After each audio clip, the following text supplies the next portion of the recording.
आजू रतिया में देखने हम सपनवा सखी अइले घर साजनवा सखीना अइले ससुर जी हमारे संगवा डोली बस कहा उनका आगा पीछे बर हो बाजनवा सखी अइले घर साजनवा सखीना आजू रतिया में देखनी हम सपनवा सखी अइले घर साजनवा सखीन अइले भसुर जी हमार उनका संगवा जी पका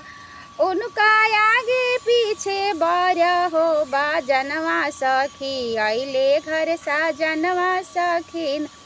आजू रतिया में देखनी हम सपनवा सखी अइले घर साजनवा सखीन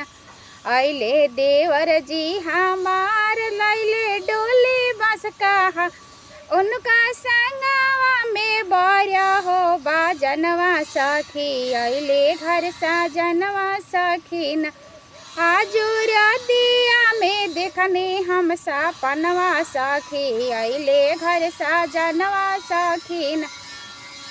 अइले साजना हमार संग लेके मोटर कार अइले साजना